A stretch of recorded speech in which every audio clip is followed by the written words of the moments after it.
This man ran the freest, the best election in the history of this country. But then you annulled it. We had to do what will be in the best interest of the country at that time.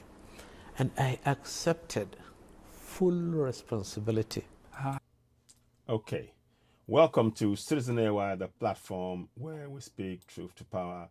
Please go ahead and subscribe to CitizenAY on YouTube, hit notification button, and of course, give us a thumbs up. Who might you ask? I think many in Africa will know the face of the man I'm speaking to you. That is on the program right now. He's none other than Ibrahim Babangida, the military man that took over power from 1985 to 1993. Anyway, what we want to do here is to, I'm not quite sure if it's 1993, but the elections took place in 1993. So, what happened around those times was horrendous. And here he is saying he's accepting full responsibility. I don't quite know what that means, because if to accept full responsibility, there has to be a number of things that he has to face. He hasn't faced any consequences for his actions, and I want to go further and explain one or two things, particularly in the case of the Sharia law that we are facing in Nigeria right now, that is being operated in many parts of Nigeria, was brought in by the military man. He had no right to do so. I'll be showing you places where he was saying he was only interested in good governance. That didn't give him the right to now go and impose his Muslim religion on the whole of the country. Anyway, we will go ahead and play that shortly. One sec. Yeah, so please subscribe to CitizenAY, hit notification button, and of course give us a thumbs up. Help us reach more people. We really do appreciate you, and we need your support. This was a CNN interview, and it is showing, it's giving you a lot of information that many of us were not aware of on this particular video. I, for one, know that I state this: Ibrahim Babangida has not paid for the crimes he committed against the people of Nigeria.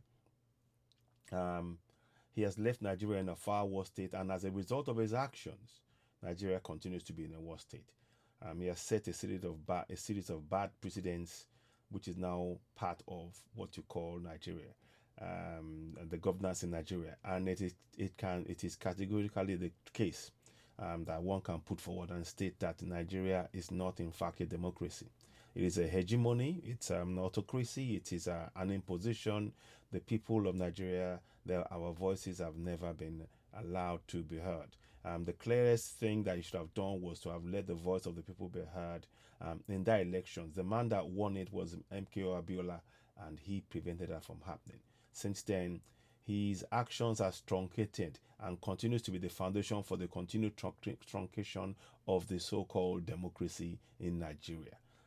With that said, now I'm going to play the video from the scratch, and then we'll come back and talk some more. What are the effects of the imposition of the Sharia law that this man imposed on us? Remember, this is not a democratic process.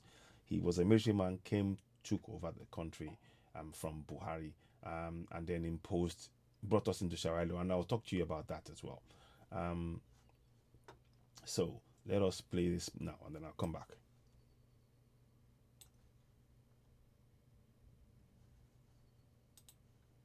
You annulled what is seen to be the freest and fairest elections in Nigeria in 1993.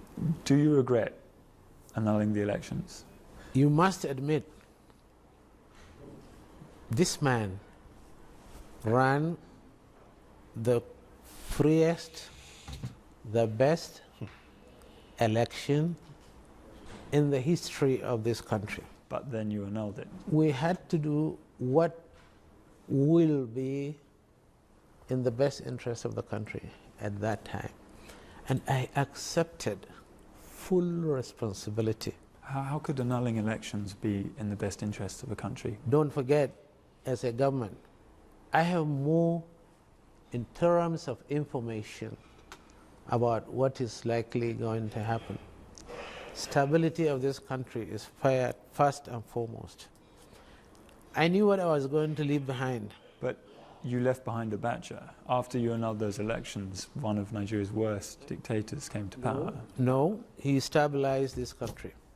It didn't break off.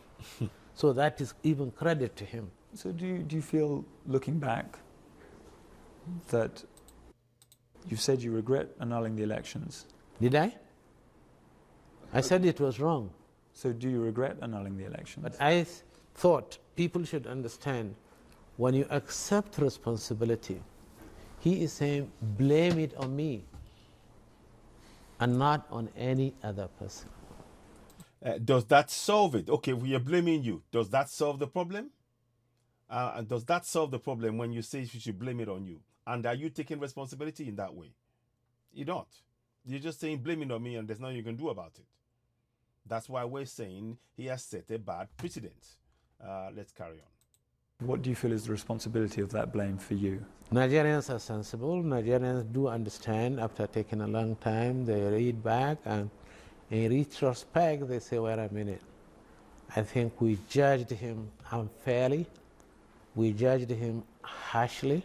Have you ever apologized to Nigerians for annulling those elections? I told the Nigerians it was wrong. I told the Nigerians, please, don't kill anybody, kill me. Do you feel you should apologize to Nigeria for those? You see, the killing of you will not solve the problem. The problem we face now is because we've imposed a system on us that continues to oppress millions of Nigerians, and that's the reality of it. So unaliving you is not a problem. You're not suffering the consequences. Your family are benefiting from the riches that you've siphoned away under this corrupt system, and the system that you left in place continues to make the lives of Nigerians, millions of Nigerians, a misery. Annulled election. This election was annulled 17 years ago. What I keep telling Nigerians is, for Christ's sake, let us move forward. Why are you running again?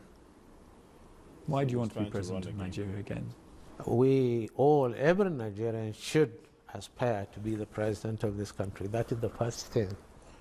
And anybody who thinks he has something to offer this country, don't forget, I gave my life. I carry a bullet in me just for the sake of this country. In the past elections, politicians have been involved in... Actually, you took the life of MK Abiola. You did. You took his life and you prevented him from being the president. That's the wishes of the people that you completely put on one side. Your actions led to him being imprisoned and then ultimately his life being taken. Your actions, you should have allowed him to, you should have not interfered with the process that you claim to want to take credit for as being freest and fairest. Because if it's free and fair, then the fact is, once the results came, you should have respected the results, but you never did. You never did. Let's carry on. Paying off young men, stuff ballot boxes in the Delta, arm young boys to put in their politicians into power. Are you prepared to do that to win the election? No. I'm just a candidate. I'm not in a position to ask young men to fill up the boxes, because that will be illegal. The government, however, assured us that it will continue. No, we're not going to talk about that. That's not the relevant thing. The thing is, what he said there is very, very telling. To just say you accept responsibility and not face any consequences is meaningless, totally meaningless. Now, let's carry on and show you another thing that's damaging to us till date. I'm going to show you. Give me one sec. Yes, just wanted to show you this. This is the Abuja Declaration. Remember that Ibrahim Babangida took over power in 1985. And in 1989, he got us. In fact, in 1986, he got us to join the Organization of Islamic Cooperation in 1986. And in 1989, he oversaw the Abuja Declaration. And let's read the words of the declaration. The declaration was to the effect that Muslims should unite throughout Africa. The circular at various educational establishments to conform to Muslim ideas. The education of women should be attended to. The teaching of Arabic should be encouraged. And the Muslims should support economic relations with Islamic areas of the world and areas worldwide. It noted that Muslims in Africa had been deprived of rights to be governed under Sharia law, and they should strengthen their struggle to reinstate it. The Islamic organization, the Islam in African organization was formally established in July 1991, also in Abuja, and it has stated objectives. Now, we go on again. I want to read this to you. This is what the real crux of the problem here. It says here, I want to read the part that's really important here. It says hang on, sorry, big pardon. This is the one. It says here in 1990, another declaration was promulgated purporting to be from the 1989 conference, from which Franz Wilgen, professor of world Christianity and interreligious relations at Radboud University, Nijmegen, regards as a forgery because it does not correspond with the declarations of the conference. Regarding Africa, it is amongst other things that only Muslims should be appointed to strategic posts. Non-Muslim religions should be eradicated. Nigeria should become a federal Islamic state, and the Western law should be replaced with Sharia. Which guide regards this as indicating a more militant aspect of the Islam in Africa, and comments that some aspects directly conflicting with official Islamic teaching. So the point I want to bring to you here is that all of this happened under this man here. Let me see if I can find that picture. That happened under Ibrahim Babangida. Ibrahim Babangida first got us to join the Organization of Islamic Cooperation in 1986. Then took on the declaration in 1989 and then reaffirmed it in 2001. And all of this it just shows you that I don't know if it was the one who was there in 2001, but we do know that 1989 he was still in power. I think he was in power till 1993. One sec. Yes, here is his thing. He was in power from 1985 until his resignation in 1993. You see that? He resigned in 1993. And that's the thing I want you to understand. And in that time, he made sure we became member of the Organization of Islamic Cooperation, on which they created Sharia law. Now, Sharia law, as a result of his actions, was now taken over, adopted by 12 northern states without the agreement of other parts of Nigeria. And all of this stems from the actions of this man here, stems from Babangida. It is totally unacceptable. Look at the Boko Haram situation now in Nigeria. All of that is stemming from the fact that the nation is not functioning because of the imposition of a religion that is the religion of Islam on a secular nation. Nigeria welcomes the colonial language or the colonial religion of Islam, Christianity and Islam, as well as our own traditional religion of Isheshe. But what you've done now is to now put Islam as above the rest, and that is clearly not unacceptable. It goes against the Constitution. Section 10 states that no religion shall be adopted as state religion. And these are the kind of things that you were trying to tell us, because that's what Ibrahim Abdusalam Abubakar was saying that they brought in the new constitution, but allied to that was, and that's the clear work cooperation among those who put themselves in power via military means to institute in place a religious nation, as stated in that declaration, and that is what is happening. If you look at it, it says that Sharia law should be should conform to ideas rights to be governed under. It noted that Muslims in Africa have been deprived of the rights to be governed under Sharia law, and they should strengthen their struggle to reinstate it. So they were definitely, that's what I'm saying. We're under the guise of saying we're bringing in democracy. That religion has nothing to do with democracy, and that is what I'm saying. This is a damage that is long lasting right now in Nigeria.